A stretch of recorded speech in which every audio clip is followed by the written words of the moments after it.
Hello and welcome everybody to this webinar. Today we'll be talking about AB5. Helpfully titled this webinar is AB5, What in the World is Going On? Now, if you're tuning into this webinar, you must have heard something about AB5, which is Assembly Bill 5 that's enacted and has gone into law, started being effective at the start of the year, and is basically turning the industry, all industries, upside down because it is a rather extensive and oppressive new law regarding employees and contractors, and who's an employee and who's a contractor, which is a very hot button topic in our gig economy. The purpose of AB5 was really to kill the gig economy. I mean, that really is the purpose. Does it succeed in doing so? I don't know, only time will tell. So dive in with me into a detailed look into AB5, what it really means, and yeah, let's take a look. Just to be completely frank before we begin, it's a really bad law that's really badly written, and whatever side of the divide you're on, whether you support there being more gig economy things, or you're against the gig economy and you think people need to have more protection as employees, it's, I mean, like, this law is so bad that people say that perhaps conservatives had this bill drafted this way so that, people who are more into employment protections will fall flat on their face. Like, there's literally conspiracy theories, because this law is so badly written that even if you support its objectives, it's gone about them so badly and in such a confusing manner that it's nobody knows what it means. I was literally at a legislative meeting a couple of weeks ago, and as of a couple of weeks ago, there were no less than 28 amendments. They said they were working through the bill, through the Assembly and California Congress, just to clarify this law. So everybody knows that this is a dumpster fire, and it will be changed, probably a lot in the coming year. But because its impact is so dire and the drums of emergency are beating so hard, we're going to go over so you have some understanding of what's going on. So the first thing is, what is AB5? So AB5 is a very large law regarding various employment rights. It addresses whether or not the hired hand, we'll call the individual a hired hand because we don't want him a contractor or an employee yet, is an employer or a contractor. Whether or not you have to pay minimum wage, whether you have to keep track of that minimum wage, do you have to provide breaks? Do you need to have unemployment insurance? Do you need to provide sick time for the hired hand? Do you need to, does that person count towards the size of your company? Because remember, in California, depending on whether your company has 5 employees, 25 employees, 50 employees, there's various other rules and laws that come into play regarding sexual harassment training, regarding benefits, right? So the total count of employees is very, very important. If you mess that up, you might find yourself liable to other people for other things too. Do you need to carry workers' compensation insurance? So all of this stuff matters, and that's what AB5 addresses. Let's talk about the origins of AB5, because the origins of AB5 are enshrined in the bill themselves, so we need to understand them. Way back in the day, we'll start with 1989, there was a court case called Borello and Sons versus Department of Industrial Relations. It established something called the Borello test. Now, in the slide there, you're going to see a whole lot of text. This is a multi-factor Borello test that has a whole bunch of other elements. These are the most common ones, and I count 1, 2, 3, 4, 5, 6, 7, 8, 9, 10, 11, 12, 13 factors that I got here that are the most popular ones, but there's others. And you know these factors. It's whether or not the worker performing the services holds himself out as being engaged in occupation or business distinct from the employee, whether or not there's control, whether or not they're an integral part of the business, who provides the tools, all of this stuff. It's generally known as the control test, because it's a million different factors to determine over who has ultimate control. Does the worker hire their own employees? What is the payment method? Is it by time or by job? The degree of the performance of the working relationship, the length of time for which the services are to be performed. All of these things the courts have talked about. There's a lot of them. And that's how we used to determine whether somebody's an employee or a contractor. And no element is more important or less important than the other. It's really just we look at all of these things and we make a decision. This was the Borello test. Now, the Borello test had a problem. It sort of didn't seem to be working for the gig economy. And a lot of people felt that by law, Uber drivers and other similarly situated people should be considered contractors. Now, I would argue that they probably passed under the Borello test and we didn't need a new test, but here we are. So in 2018, the California Supreme Court they made the Dynamax decision and they changed everything. The Dynamax basically threw out the Borello test and instead they introduced the ABC test.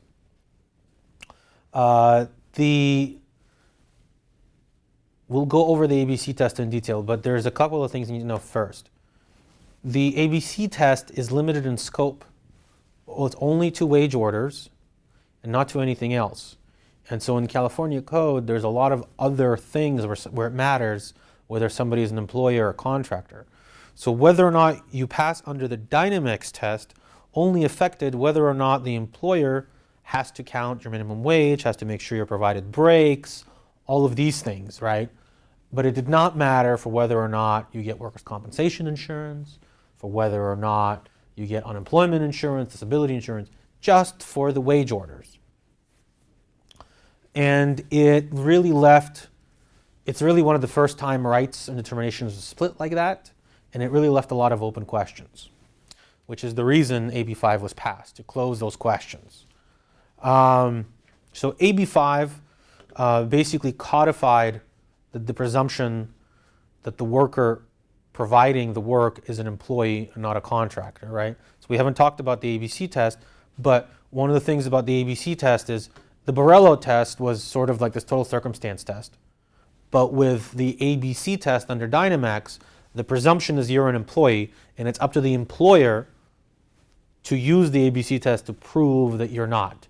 And so AB5, this law codified this presumption. So the presumption for everybody is that they're an employee first. Then it basically adopted the ABC test for all of those other things. So now you have the ABC test not just for wage orders, but for workers' compensation, for unemployment insurance, for everything that makes you an employee, except for a few specific write-outs.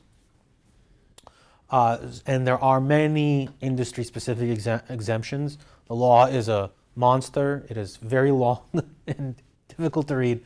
They put in a lot of exemptions instead of writing things in an intelligent way so that you didn't need to have industry-specific exemptions.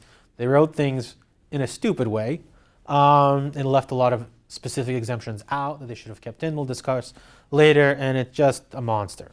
So now let's talk about what the ABC test is. So the first thing to know about the ABC test is we start out with the presumption that you're an employee, right? So oftentimes this is in the context of somebody suing the company, right? And now instead of that person suing, trying to show that they're an employee, it's actually the burden of proof is on the company. They have to prove that this person is not an employee because the presumption is you are an employee.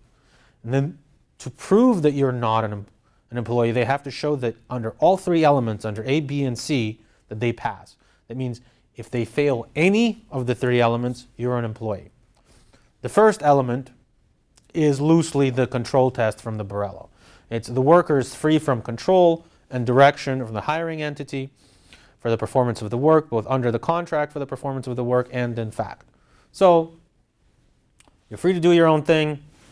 You bring the tools, right? All this stuff. Okay, that's A. B. The worker performs work that is outside the usual course of the business entity. This is the new one and the hard one, and we'll get back to discussing that. And C, the worker is customarily engaged in independently established trade, occupation, or business of the same nature as the work performed by the worker. C used to be one of the elements of the Borello. So let's talk about ABC more specifically now. A, control, right? You provide the uniforms, you provide the truck, they do what you say, they're an employee. C, we'll get back to B, C is having to do with whether or not that employee has a business. All right, so for example, if you hire a videographer to do webinars, but you're not a webinar company, right? Or the videographer owns a videography business, does work with other people, they're customarily engaged in that business. If you hire somebody to be a videographer who doesn't have a videography business, and you hire them to be a videographer full time, what you've just hired is an employee, right? So again, you have to show that the people you're hired have their own business. And B, which is the middle one, but really the most important one, the work has to be performed outside of the usual course of the hiring entity's business. That's the one that people can't pass. The classic example of a contractor is, let's say you are business, any type of business, a bicycle repair shop, an accountant, an attorney, a gym. You hire somebody to do the plumbing. You hire somebody to paint your walls. They're going to be a painter. They're going to have their own business. They're going to come in and do this thing, and they're gone. Now let's say you're a gym, and you hire an instructor to be an instructor in the gym, but they're just a contractor because they just come in once in a while, and they get a percentage of the draw, and they market their own classes. And they maybe they do this in other gyms, right? So they pass C, right? They have this other business because they're instructors in multiple gyms where this is customarily done. It doesn't matter anymore. They're an employee. They're an employee because you're a gym and you provide people with gym classes, and they come in and they provide these classes. And it doesn't matter if they come in for 1 hour. There's nothing about time. It doesn't matter if they come in for 10 minutes a year. It doesn't matter that they just come in for 10 minutes. During those 10 minutes, they're your employee. You need unemployment insurance for them. You need workers' compensation, because if they break their leg during those 10 minutes, you're not off the hook. You're on the hook. And all of those things, you need to provide a proper pay stub for them, because if you don't provide a proper pay stub, you're liable for all kinds of penalties, right? And this is the key one, B of the ABC test. Worker performs work that is outside the usual course of the hiring entity's business. If they're performing work that is within your usual course, right? This is where Uber is supposed to be having trouble, right? Uber's, it's a driving company, so they're saying all the drivers, or the attorneys are saying all of the drivers perform work in the usual course of business. Uber is saying we're not really a transportation company, we just provide software. We'll see how the courts settle it, but that's the key. Now, the law is really confusing because the law leaves a lot of exemptions on top of it. So, for example, specific occupations such as various licensed professionals, physicians, surgeons, lawyers, accountants, direct salespersons, whatever that means, and commercial fishermen have exemptions. And their exemptions are like half a page long for each profession with all kinds of details. Certain real estate people, bona fide business-to-business contracting relationship, none of this stuff is very clear. But there's a lot of exemptions. And on top of that, the court is free whenever they want, when they feel that AB5, this law, is not appropriate. They can always, under this law, switch from the ABC test to the Borello test. Which basically means litigation results under this law are completely unpredictable, because will the courts apply the Borello test? At least before this law, we knew they'd apply the ABC test. Now we don't even know which test they're going to apply. Key provisions to be aware of into this law. The first one is, of course, if the court finds that the ABC test is not appropriate, they can apply the Borello test. But, if you want to be a test case, nobody wants to be a test case. The second one, the key provision to remember, is that it applies Dynamex to insurance and unemployment code as well as wage orders. So it applies across the board now. The third key provision is, oddly enough, this has been getting a lot of coverage, is that musicians are not written into the express exemptions. And so a lot of musicians and the entire music industry functions like a gig economy. It's functioning like a gig economy before the gig economy. Sort of the original. People would show up to play single gigs. Well, now if you're in a band and you need somebody to show up for one night to play with you, you have to hire them as an employee because by law they're an employee. And so basically music gigs are no longer legal this whole law is just a joke. And it's not really predictable what will happen when it gets tested in court, but you don't want to subject yourself to that liability. Let somebody else do that. So AB 5 came into effect January 1st, 2020. The workers' compensation provisions are coming into effect on July 1st, 2020, giving people some time. And to the extent that an employer is currently facing a claim for misclassification, the application of exemptions would relieve it from liability. And AB 5 applies retroactively. So if you're unfortunate enough to be having a case about stuff back then, AB 5 would apply retroactively back then if you have an exemption. Now, if you reclassified, keep in mind that AB 5 does not permit an employer to reclassify an individual who has an employee on January 1st, 2019, an individual who was an employee on January 1st, 2019 to an independent contractor.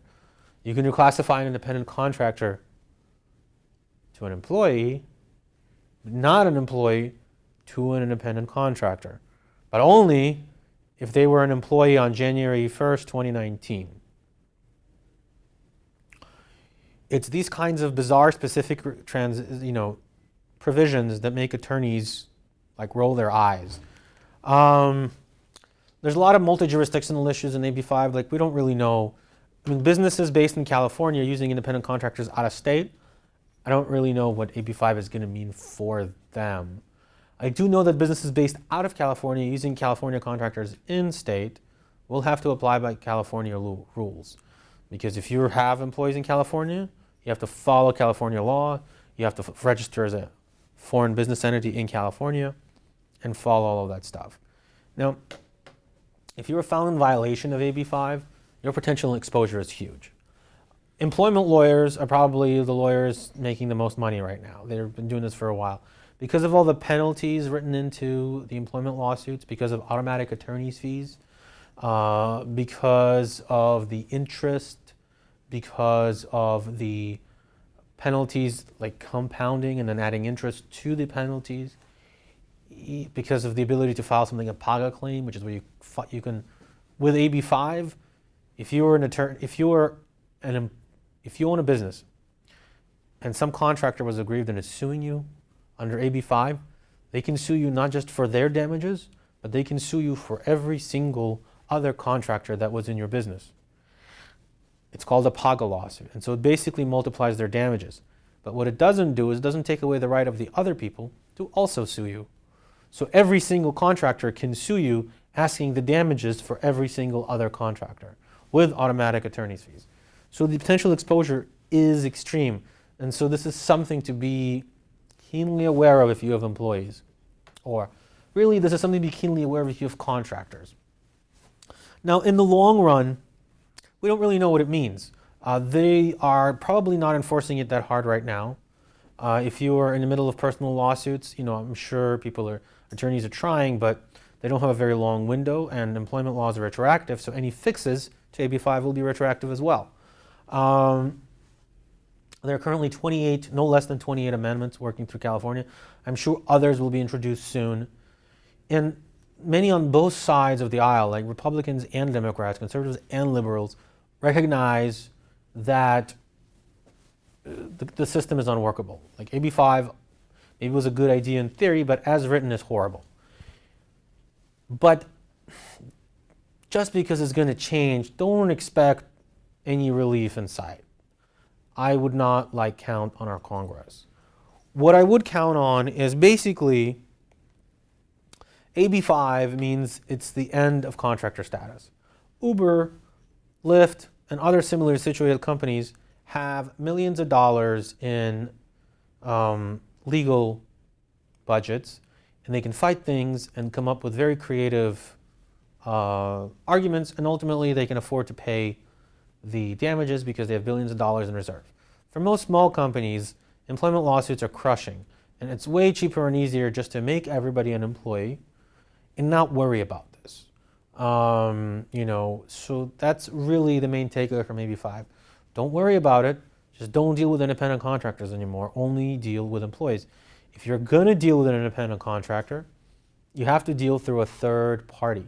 So for example, if you need a receptionist, a virtual receptionist, if you hire somebody to be a virtual receptionist, they're your employee because they're doing stuff in the regular course of your business. But there are companies that provide virtual receptionist services. And if you hire that company, then you have an independent contractor. Part of the reason is because that virtual receptionist is probably should be an employee of that company, so somebody's taking care of it, right? So that's something to be aware of. Like, make everybody an employee, and nobody really knows what's going on. Good luck out there.